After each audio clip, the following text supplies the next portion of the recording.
La riposte française ne fait que commencer. Elle sera massive.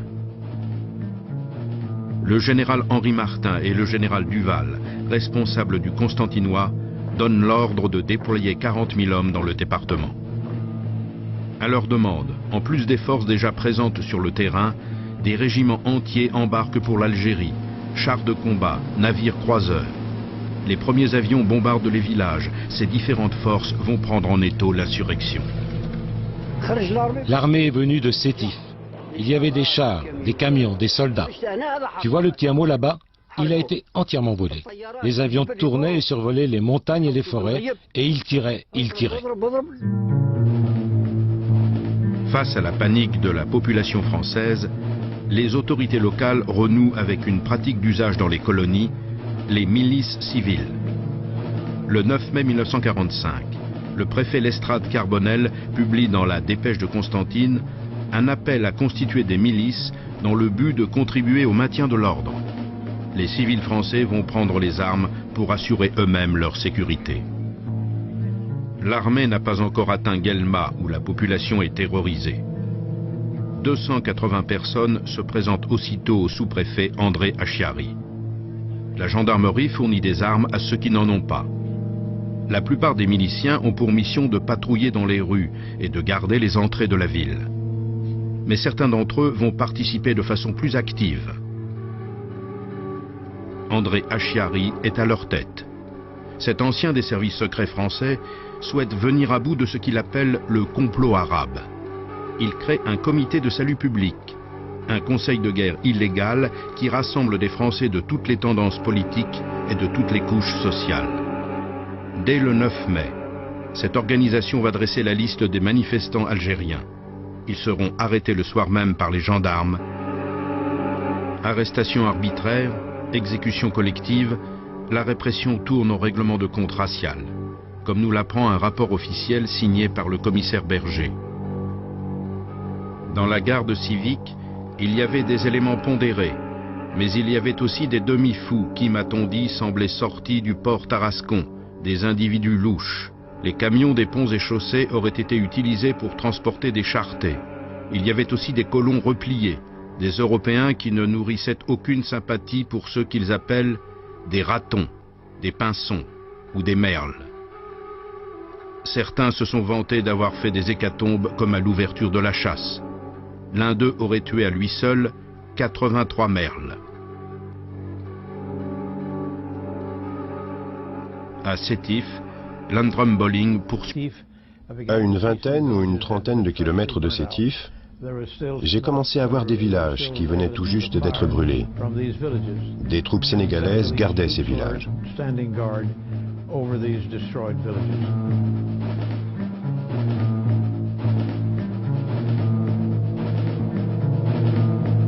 Depuis le 11 mai, l'armée a la situation bien en main. À Sétif, Landrum Bolling poursuit son enquête. À Sétif, j'ai rencontré vraiment par hasard un officier anglais de la Royal Air Force. Il était vraiment très en colère de ce qu'il avait vu, de ce qui avait été fait, et il m'a dit « Si tu viens avec moi à Alger, je vais t'ouvrir mes dossiers et te montrer ce que les services secrets anglais ont réuni sur ces événements. » Je suis donc retourné à Alger avec ce lieutenant-colonel en chef des services secrets pour l'Afrique du Nord, et il m'a ouvert ses dossiers. J'ai lu les rapports, j'ai recopié les informations. Une activité aérienne considérable a pris place. On estime approximativement à 300 les sorties de B-26 et de P-38 pendant la période du 8 au 14 mai. Des villages entiers ont été détruits. Les autorités médicales françaises ont estimé qu'au moins 6 000 Algériens ont été tués et 14 000 blessés.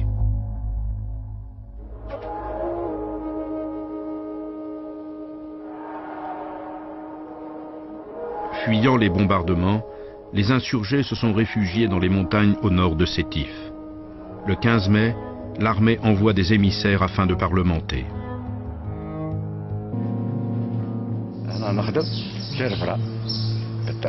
J'étais serfrant. En 1945, je travaillais dans cette gare. Le chef de gare nous avait mis des brassards. Seuls les cheminots et les travailleurs des ponts et chaussées avaient le droit de circuler. Nous avons emmené un premier train, celui des tabords marocains. Le lendemain ou le surlendemain est arrivé un train rempli de tirailleurs sénégalais.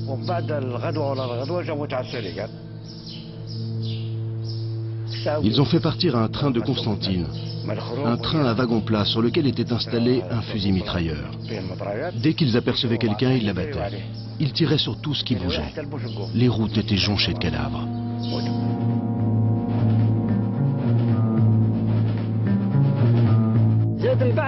Après, les tabords marocains sont arrivés. Ils pillaient les villages, ils pénétraient dans les maisons, ils arrachaient aux femmes leurs bijoux, leurs boucles d'oreilles, leurs colliers, leurs bracelets. Tout ce qui leur plaisait, ils le prenaient.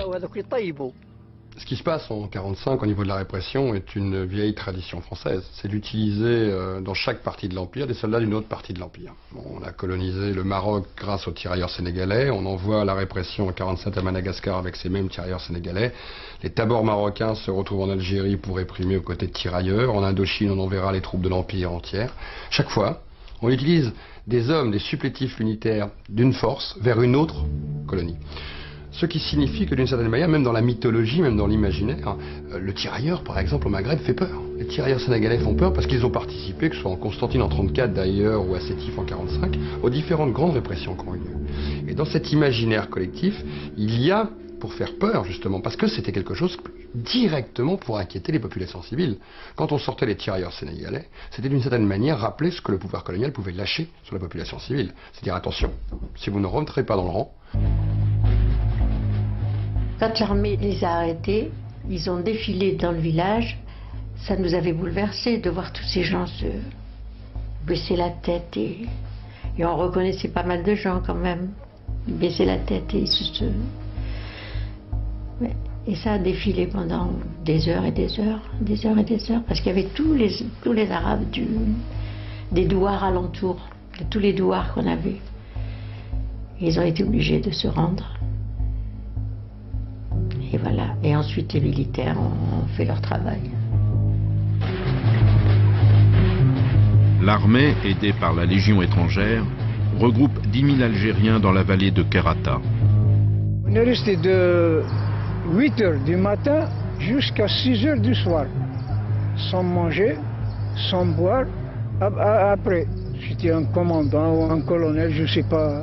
Ils ont parlé. Inalbou Missal El Hajj, Inalbou Farhat Abbas, vive la France.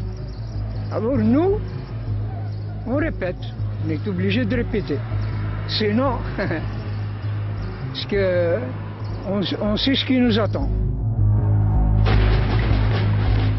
Les militaires donnent des armes non chargées aux Algériens et les photographient. Cette mise en scène a pour but de rassurer la population française en montrant que l'armée a rétabli l'ordre.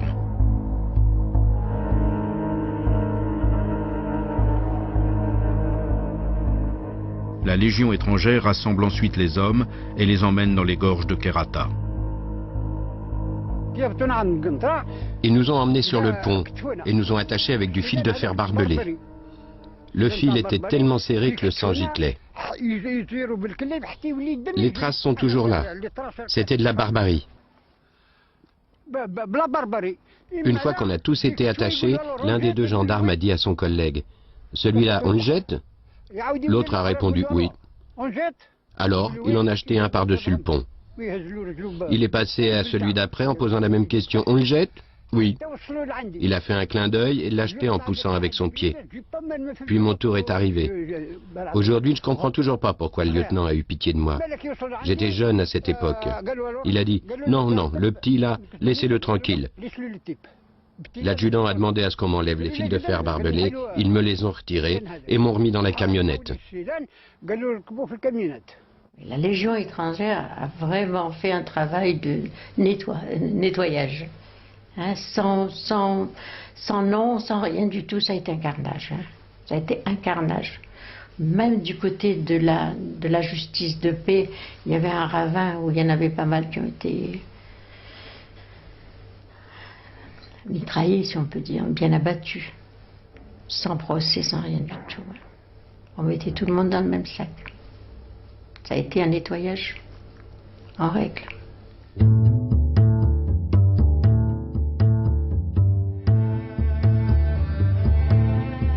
De la répression s'amplifie.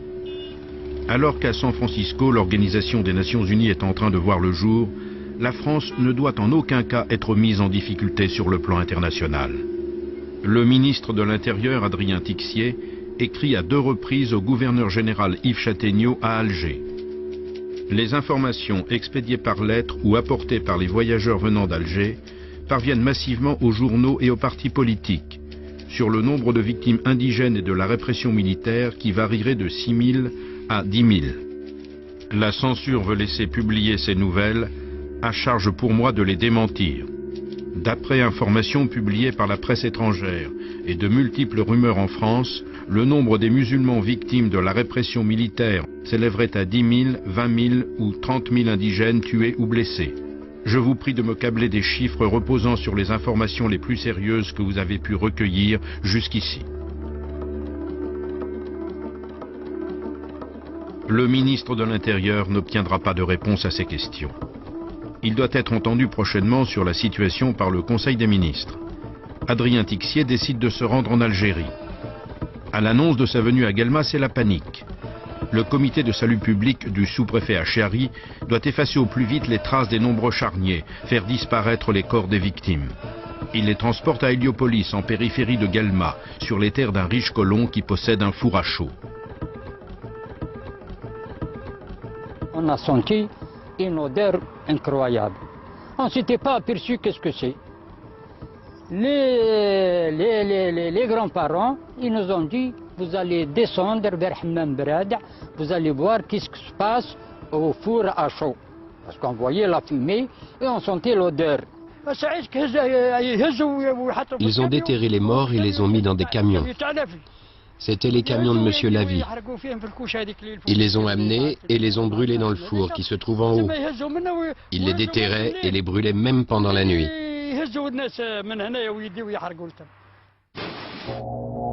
La venue du ministre de l'Intérieur en Algérie met un point final aux exactions de Guelma. Avant de rentrer en métropole le 29 juin, Adrien Tixier annonce le bilan officiel de ce qu'on appellera les événements du Constantinois. 102 morts européens et environ 1500 morts musulmans. Un bilan bien loin de la réalité. De retour à Alger, Landrum Bolling continue son enquête. Il découvre que les autorités françaises avaient comptabilisé un nombre bien supérieur de victimes. Je suis allé voir l'officier américain de la Military Legion qui avait refusé auparavant de me parler parce qu'il protégeait les Français. Mais quand il a vu que j'en savais déjà beaucoup, il a ouvert les dossiers américains.